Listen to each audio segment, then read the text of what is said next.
Eek's discovery. Eek stood at the edge of the dense forest, his slender form towering over the surroundings. His spindly hands curled around the AK-47, a weapon he found utterly perplexing. The metal was cold and alien, its weight strange in his grasp. He couldn't help but scoff inwardly at what he perceived as humanity's feeble attempt at weaponry. "This is one of theirs," Aix muttered to himself, his voice carrying a hint of disdain. "The metal bites, but can it even kill?" Beside him, the two squat, stocky smugglers exchanged uncertain glances. They were small, ordinary aliens by their racist standards, but here on Earth, they felt out of place and exposed. "Do you think humans are simple creatures?" Aix pressed, his curiosity tinged with arrogance. The smugglers shrugged in unison, their discomfort palpable. "Don't know," one of them muttered. Aix, an agent sent to assess humanity's military capabilities before a planned invasion, felt a surge of confidence. He saw humans as little more than primitive beings, hiding behind what he considered rudimentary weapons. "They must be simple," Aix declared, a smirk playing on his lips as he dangled the AK-47 before the smugglers. "Look at this toy. It's almost comical." He paced around, gesturing theatrically with the gun. "Is it even an energy weapon?" he taunted, knowing full well it wasn't. To him, it symbolized humanity's backwardness. The smugglers, growing restless, exchanged glances. They were nervous beings, wary of lingering too long in one place, a trait passed down through generations of their species. Aix continued his monologue, oblivious to their discomfort.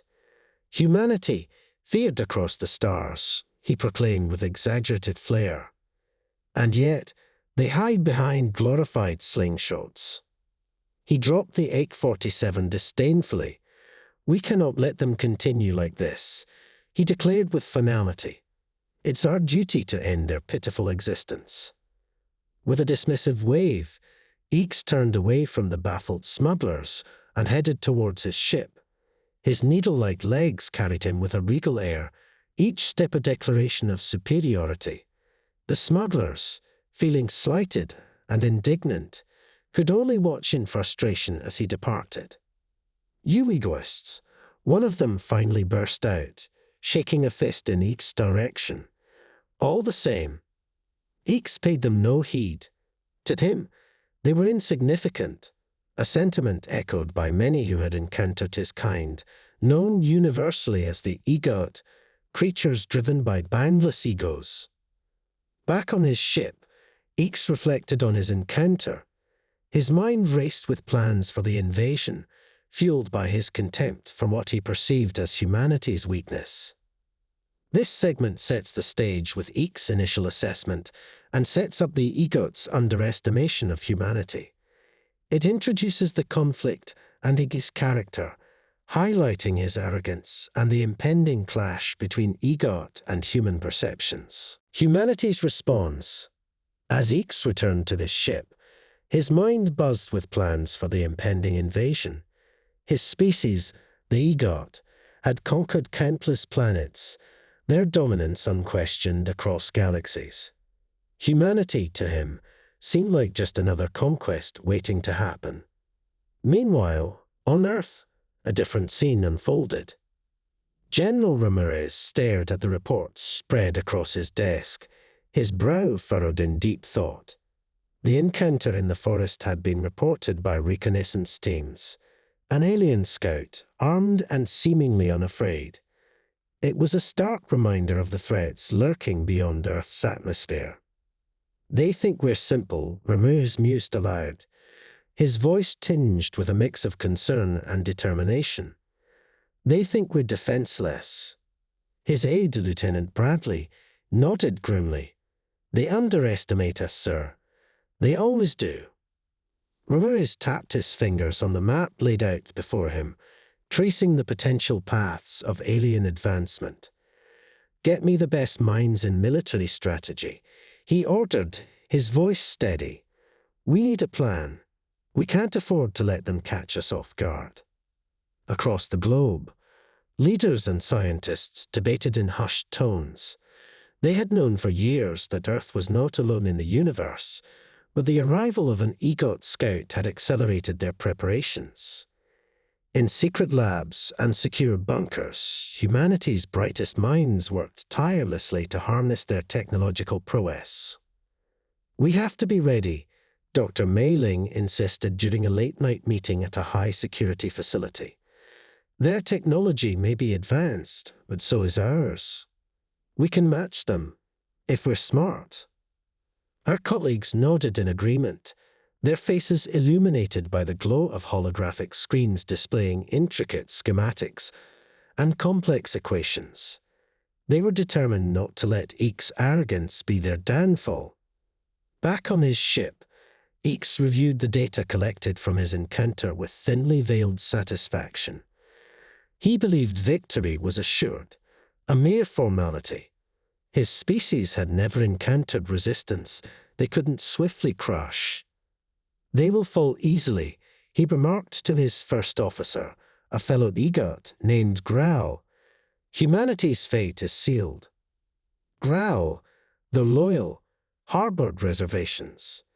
"They are resourceful," he cautioned. "We should not underestimate their resolve." Eeks waved a dismissive hand. "Resourcefulness is no match for superiority," he declared with conviction. "We will crush them swiftly, decisively." Growl nodded, masking his unease. He knew Eeks was renowned for his confidence, but even the most seasoned EGOT commander could be blindsided by unforeseen circumstances. This part continues the story by showing humanity's reaction to Eek's assessment and their preparations for the impending invasion.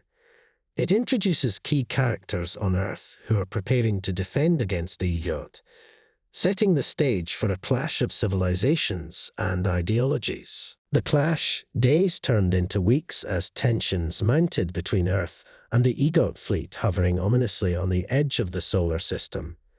General Ramirez stood on the command deck of the orbital defense station, watching as Earth's combined forces prepared for what could be the greatest battle in human history. "Weapons systems at full readiness," Lieutenant Bradley reported, his voice steady despite the gravity of their situation. "All units standing by." Ramirez nodded, his gaze fixed on the distant specks of light that marked the approaching EGOT armada. "Let's show them what humanity is capable of," he said firmly, his words a rallying cry for those under his command. On the bridge of Eek's flagship, tension crackled in the air as the EGOT commander prepared his forces for the invasion of Earth. The EGOT were confident in their superiority, their minds sharpened by millennia of conquest. Eek surveyed the holographic displays showing Earth's defenses with a mixture of disdain and anticipation. "They're readying themselves," Growl observed, his voice tinged with caution. "They may not be as weak as we presumed." Eeks chuckled dismissively. "They are primitives compared to us," he asserted, his confidence unshaken. "Their technology is nothing compared to ours. Victory is assured." As the EGOT fleet closed in on Earth, humanity's defenses sprang into action. Orbital cannons unleashed barrages of plasma fire, cutting through the void of space toward the advancing alien ships. Fighter squadrons streaked through the atmosphere, engaging EGOT fighters in daring dogfights above Earth's cities. The battle raged on, each side unleashing their most advanced weaponry and tactics. Eek's fleet pushed forward relentlessly, their ships absorbing punishing blows from human defenses. But humanity fought with a tenacity born of desperation, their resolve steeling them against the onslaught. On the ground, soldiers manned defensive positions, their rifles blazing as they repelled EGOT ground forces, attempting to establish beachheads. Cities became battlegrounds, their skylines illuminated by the fiery trails of combat. In the heart of the conflict, General Ramirez watched as the battle unfolded. His mind focused on the strategic maneuvers needed to turn the tide. "Hold the line," he commanded over the communications network, his voice a beacon of hope amid the chaos. Above Earth, Eek's confidence wavered as human resistance proved fiercer than anticipated. His flagship rocked under sustained fire, alarms blading as damage reports flooded in. "They fight with a ferocity I did not anticipate," Graal admitted, his own confidence shaken. Eeks clenched his fists, his mind racing as he recalibrated his strategy. "Deploy the reinforcements," he ordered tersely. "We will not be denied." This part intensifies the conflict between humanity and the EGOT, showcasing the ferocity of the battle as both sides unleash their full military might. It highlights the determination of both species to prevail, setting the stage for a climactic resolution. Turning point. As the battle raged on, both sides suffered heavy losses. The skies above Earth churned with smoke and debris as human and EGOT ships clashed with relentless fury. On the ground, the cities echoed with the din of combat, every street a battleground where soldiers fought for every inch of ground. General Ramirez stood in the heart of the command center, his eyes fixed on the tactical display showing the ebb and flow of the battle. Reports of casualties scrolled relentlessly, each loss a grim reminder of the stakes they faced. "We can't sustain this indefinitely," Lieutenant Bradley remarked, his voice strained with concern. Ramirez nodded grimly. "We need to strike back, decisively." On Eek's flagship, the EGOT commander observed the unfolding chaos with growing frustration. Despite their superior technology, the humans were proving to be formidable adversaries, their resilience testing the EGOT's patience. "Send in the heavy cruisers," Eeks ordered, his voice a low growl of determination. "Break their lines." Graal hesitated, his eyes flickering with doubt. "Are you sure, Commander? The casualties." Eeks cut him off with a sharp glare. "Do it," he commanded, his tone brooking no argument. As the EGOT heavy cruisers surged forward, Earth's defenses strained under the onslaught. Plasma cannons thundered, unleashing torrents of energy that shattered EGOT ships into fiery wrecks. Fighter squadrons danced through the chaos, their pilots executing daring maneuvers to evade enemy fire. In the midst of the battle, a human frigate, the Valkyrie, maneuvered into position behind an EGOT battleship. Captain Reynolds, her eyes narrowed with determination, ordered a full spread of torpedoes. "Fire!" she shouted, her voice a mix of urgency and resolve. The torpedoes streaked through space, impacting the EGOT battleship with devastating force. Explosions rippled across its hull, tearing through armor plating and engulfing it in flames. With a final burst of defiance, the battleship exploded into a cloud of disgrace, a testament to humanity's unwavering courage. The tide of battle began to turn. Inspired by the Valkyrie's success, human forces rallied, pushing back against the EGOT onslaught with renewed vigor. Orbital cannons found their mark with deadly accuracy, shredding EGOT ships as they attempted to regroup. On Eek's flagship, the EGOT commander watched in disbelief as his fleet faltered. The losses were mounting, the humans refusing to yield, despite the odds stacked against them. "This cannot be happening," Graal murmured, his voice tinged with disbelief. Eeks clenched his fists, his mind racing for a solution. "Deploy the reserve fleets," he ordered tersely, his voice strained with urgency. "We must crush them before they can regroup." But as the EGOT reinforcements surged forward, a new development unfolded. High above Earth, the orbital defense station unleashed a prototype weapon, a concentrated beam of energy that cut through the EGOT formations like a scythe through wheat. The beam lanced through the heart of Eek's flagship, bypassing shields and tearing through critical systems. In moments, the once proud vessel was reduced to a drifting wreck, its crew scrambling to contain the catastrophic damage. Eek's eyes widened in shock, his composure shattered by the sudden reversal of fortune. "No," he'd whispered, disbelief coloring his voice. Humanity seized the opportunity, pressing their advantage with relentless determination. The EGOT fleet, now reeling from the devastating losses, began to retreat, their confidence shattered by humanity's resilience. As the last remnants of the EGOT armada fled into the depths of space, General Ramirez allowed himself a moment of weary satisfaction. The battle for Earth had been won, but the cost had been high. "We did it," Lieutenant Bradley breathed, his voice filled with a mixture of relief and exhaustion. Ramirez nodded, his thoughts already turning to the daunting task of rebuilding. "We did," he agreed quietly. "But this is just the beginning."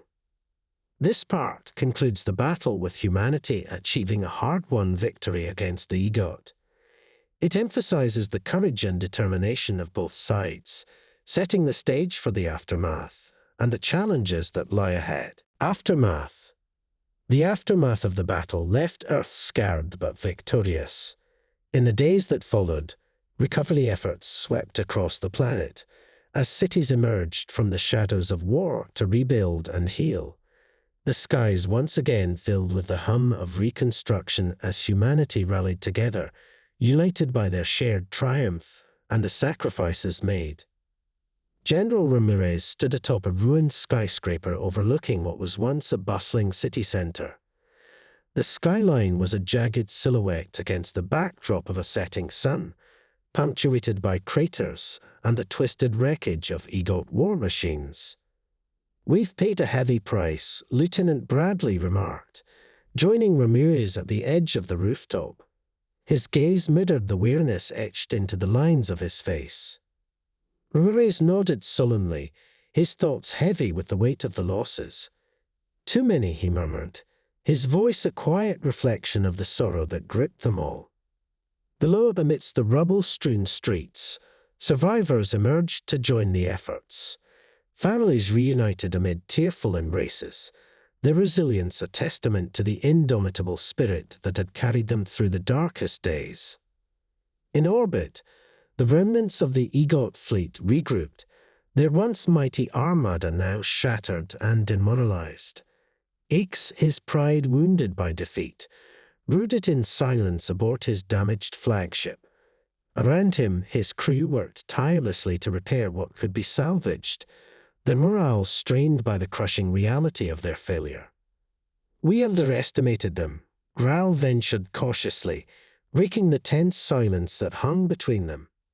Eek's jaw tightened, his gaze fixed on the distant Earth.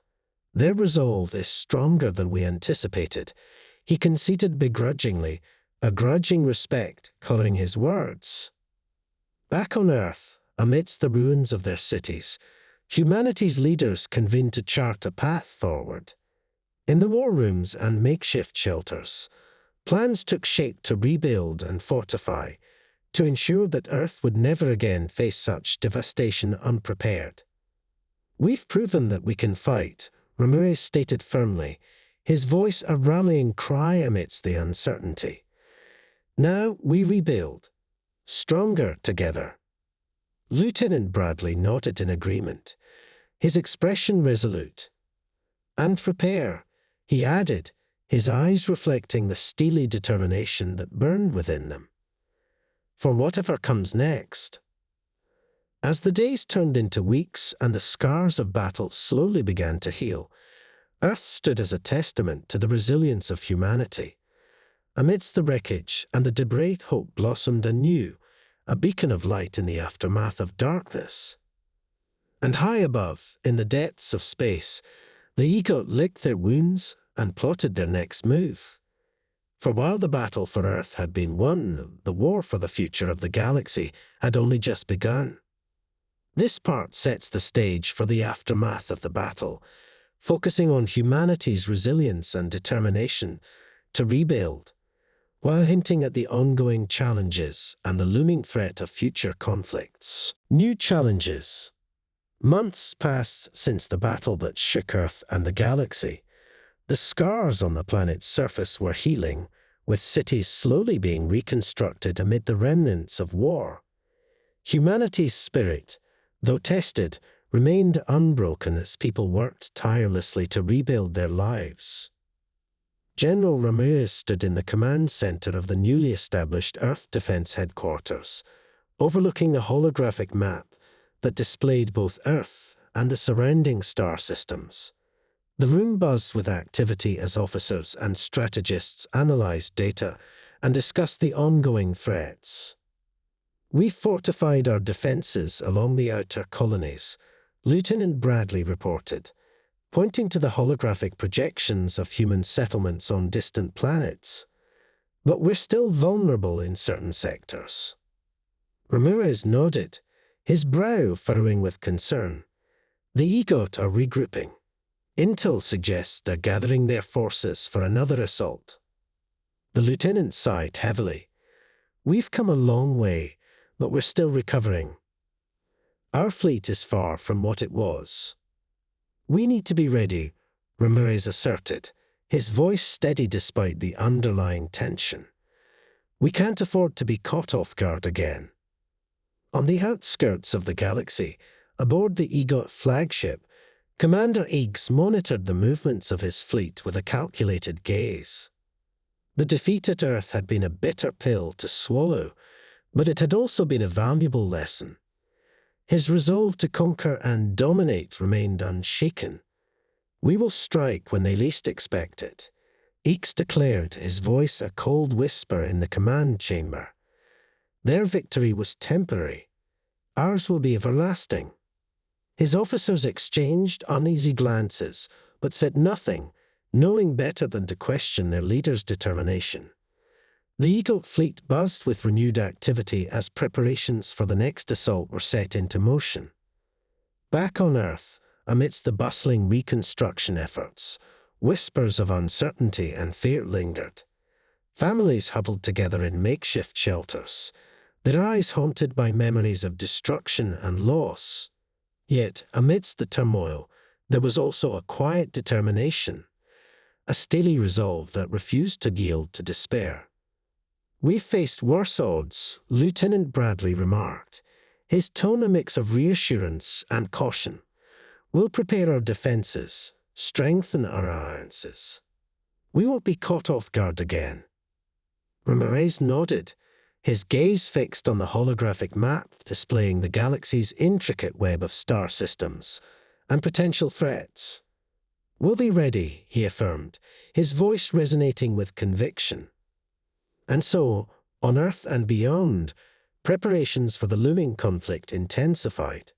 Humanity's future hung in the balance, a fragile thread woven amidst the uncertainties of war and the resilience of the human spirit. This part continues to explore the aftermath of the battle, focusing on the preparations and tensions building up for the impending conflict with the EGOT. It highlights both sides' determination and sets the stage for the next phase of the story, the final stand. Months turned into a year since the devastating battle that had scarred Earth and tested humanity's resilience. The rebuilt cities gleamed under the soft glow of a healing planet, a testament to humanity's determination to rise from the ashes. General Ramirez stood once again in the command center, his gaze fixed on the holographic map that now displayed the strategic positions of Earth's defenses and the approaching EGOT fleet. Tension hung thick in the air as final preparations were made. "We've bolstered our defenses, deployed our fleets," Lieutenant Bradley reported, his voice steady despite the underlying nerves. "But the EGOT are relentless. They're coming in full force." Ramirez nodded, his jaw set in determination. "We've come too far to falter now. This is our moment to show them what humanity is capable of." On the EGOT flagship, Commander X surveyed the scene with a calculating eye. His fleet stretched across the expanse of space, ready to unleash its fury upon Earth once more. Victory seemed within grasp, yet the memory of their previous defeat gnawed at the edges of his confidence. "We will crush them," X declared to his officers, his voice a sharp command. "Their resistance is futile. Today Earth falls." The battle commenced with a thunderous clash of firepower and wills. Earth's defense fleet fought with courage and tenacity, their ships weaving through the chaos of exploding debris and laser fire. The Egot, driven by their desire for dominance, pressed on relentlessly, their superior numbers testing the limits of human ingenuity and perseverance. In the heart of the conflict, Ramirez's flagship held steadfast, its cannons blazing as it led the charge against the advancing Egot forces.